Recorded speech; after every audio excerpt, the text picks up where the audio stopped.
नमस्कार, स्वागत है आप सभी का सीएनबीसी आवाज पर। आप देख रहे हैं खिलाड़ी नंबर 1। मैं हूं हर्षिता सावंत और भारतीय बाजारों में आज शुरुआत इस हफ्ते की थोड़ी सी शांत हो रही है। 15 पॉइंट ऊपर अब आपको निफ्टी दिखाई देगा 19,760 के लेवल्स पर, और 67 जो था वो डे हाई था, तो निचले लेवल से रिकवरी जरूर देखने को मिल रही है। आप निफ्टी बैंक पर नजर डालिए, 23 अंकों का इजाफा यहां पर बनता दिखाई दे रहा है। 46,148 डे हाई था, 46,100 के लेवल्स के आसपास हम कारोबार करते हुए दिखाई दे रहे हैं।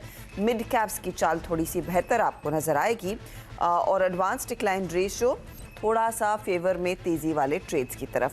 हालांकि आज कोटक, रिलायंस इंडस्ट्रीज, ये कुछ स्टॉक्स है, दिग्गज स्टॉक्स है जहां पर नंबर्स के बाद कुछ मुनाफा वसूली के अंश देखने को मिले, और एक पॉकेट जहां पर वीकनेस है वह है स्टील कंपनियां, JSW स्टील और टाटा स्टील। टाटा स्टील से अनुमान यही है कि थोड़ी सी नरमी देखने को मिल सकती है, तो उसका कुछ इम्पैक्ट, लेकिन लार्जली कमोडिटी ट्रेड में स्टील के दामों में दबाव है, उसी का असर इन स्टॉक्स पर बनता दिखाई दे रहा है। चलिए, स्पीच लेकिन हमारे जानकार जो इस मैदान में उतरेंगे, 3 नए चेहरे हमारा साथ देने वाले हैं। LKP सिक्योरिटीज के रूपक दे, कैटलिस्ट वेल्थ के प्रशांत सावंत और 5paisa.com के रुचित जैन। आप तीनों का ही स्वागत है। पिछला हफ्ता हमने देखा शानदार गेन्स वाला था, बीच में कुछ कंसोलिडेशन भी देखने को मिला। इस हफ्ते कंसिडरिंग एक्सपायरी भी आने वाली है और ये मंथली एक्सपायरी रहेगी, रणनीति क्या है ये समझना बेहद जरूरी है। तो पहले इंडेक्स पर एक व्यू। रूपक, आपकी अप्रोच क्या रहेगी? मेरा अप्रोच रहेगा मार्केट में लॉन्ग साइड में, क्योंकि मैं देख रहा हूँ कि 19,700 निफ्टी ने होल्ड किया और फूड राइटर्स भी पोजीशन बना लिया 19,700। बट जब तक अपर लेवल में सेलिंग प्रेशर रहेगा, जब तक 20,000 के ऊपर निफ्टी नहीं जा पा रहा है, तो ओवरऑल मेरे हिसाब से मार्केट में पॉजिटिविटी बरकरार रहना चाहिए। बैंक निफ्टी की भी ओवरऑल सपोर्ट रहेगा 46,000 के ऊपर। 46,000 का जब तक बैंक निफ्टी होल्ड है, तब तक बैंकिंग स्पेस में सेलिंग प्रेशर आना नहीं चाहिए।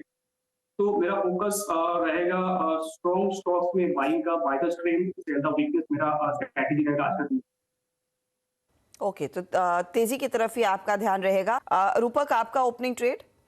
मेरा ओपनिंग ट्रेड रहेगा पीएनबी हाउसिंग फाइनेंस में। अपने कंसोलिडेशन ब्रेकआउट दिया, मूविंग एवरेज के ऊपर सस्टेन कर रहे हैं और आरएसआई भी इंडिकेट कर रहे हैं पॉजिटिव मोमेंटम बरकरार रहेगा स्टॉक में।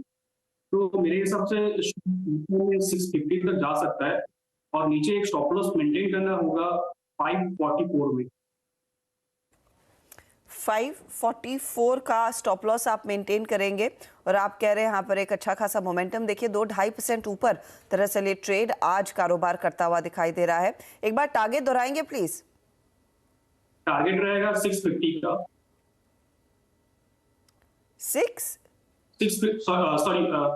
666 है, हाँ 750 का टारगेट।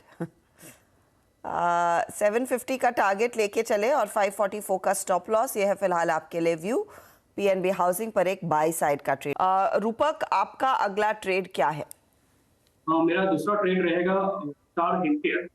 स्टॉक की कंसोलिडेशन ब्रेकआउट दिया और short term moving average, long term moving average के ऊपर जा रहा है और आरएसआई भी इंडिकेट करे पॉजिटिव मोमेंटम शॉर्ट टर्म के लिए। तो मेरे हिसाब से स्टॉक ऊपर में जा सकता है 750 तक और नीचे एक स्टॉप लॉस मेंटेन करना होगा 640 में। 750 तक का टारगेट स्टार हेल्थ में, और आप कह रहे हैं 640 के आसपास स्टॉप लॉस मेंटेन कीजिए। ये भी एक तेजी वाला ही ट्रेड इस समय आइडेंटिफाई किया गया है, तो बाय साइड का कॉल और टारगेट सिमिलर है। पहले वाले ट्रेड के भी 750 के आसपास के टारगेट्स थे, रूपक ने फिलहाल ये पिक किया है।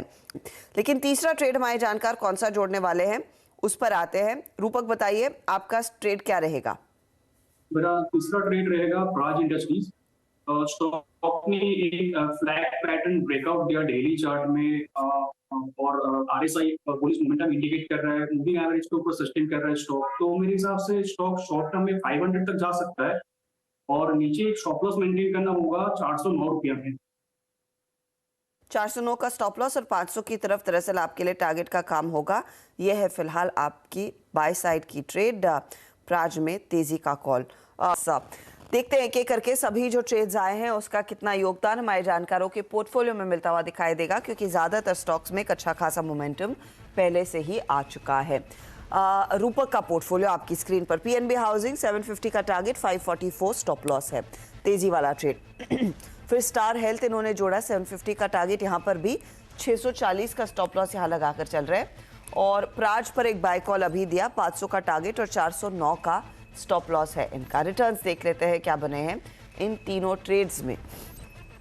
तो 0.24% का योगदान स्टार हेल्थ देता हुआ, प्राज 0.16% का योगदान दे रहा है, लेकिन पीएनबी हाउसिंग थोड़ा सा ड्रैग कर रहा है, 0.15% का नेगेटिव टिक है। अब आते हैं हमारे अगले पोर्टफोलियो पर और यह है प्रशांत का। प्रशांत सारे पीएसयूज के साथ ही गए हैं। पहला ट्रेड पीएफसी 265 का टारगेट, 230 का स्टॉप लॉस। फिर आरवीएनएल आया 170 का टारगेट और 128 का स्टॉप लॉस। और एसजेवीएन पर भी तेजी का ही व्यू है, 65 का टारगेट है, 50 का स्टॉप लॉस इन्होंने दिया। तीनों ट्रेड्स के रिटर्न्स क्या बन रहे हैं? पीएफसी 0.08% जोड़कर दे रहा है, 0.35% का रिटर्न आरवीएनएल की तरफ से। एसजेवीएन इस घंटे थोड़ा सा ड्रैग कर रहा है, 0.09% का यहाँ पर नेगेटिव टिक है। अब रुचित का पोर्टफोलियो देखिए तो 2 पीएसयू काउंटर्स और एक ऑफकोर्स एक ऑटो एंसिलरी। पीएसयूज में हुडको 70 का टारगेट, 60 का स्टॉप लॉस। फिर बीईएमएल 1930 का टारगेट, 1640 का स्टॉप लॉस। और सुप्रजीत भी इन्होंने खरीदा है, 475 का टारगेट और 420 का स्टॉप लॉस है। रिटर्न्स देखिए तीनों के क्या बन रहे हैं। हुडको 0.24% जोड़ रहा है, बीएमएल इनको 1.5% जोड़कर दे रहा है और सुप्रजीत 0.09% तक के रिटर्न्स देता हुआ। अब ओवरऑल रिटर्न्स की स्थिति आपकी स्क्रीन पर आ जाएगी। 1 से 1.5% से ज़्यादा के रिटर्न्स रुचित के, फिर है रूपक आधे % के रिटर्न्स के साथ और 0.35% के रिटर्न्स है प्रशांत के। तो ये है शुरुआत खिलाड़ी नंबर 1 की, लेकिन ध्यान रहे पूरा हफ्ता बाकी है, एक्सपायरी वाला हफ्ता है, वॉलेटिलिटी देखने को मिलेगी। और ऑफ कोर्स हमारे जानकारों की तरफ से मुझे तो पूरा भरोसा है कि बहुत ही शानदार ट्रेड्स उभर कर आएंगे। तो ऑल द बेस्ट आप तीनों को इस हफ्ते के लिए। अच्छा, इस बीच मिड कैप इंडेक्स आपकी स्क्रीन पर लेकर आते हैं, क्योंकि वो है आपको पूरे 100.2 पर। यहाँ पर मोमेंटम फिर लौटता हुआ दिखाई दे रहा है और निफ्टी बैंक अब 43.2 पर, निफ्टी जहां था वहीं है 16 पॉइंट के गेन्स पर। लेंगे एक ब्रेक के बाद पूरा जायजा कमोडिटी मार्केट के एक्शन का। बने रहे CNBC आवाज के साथ।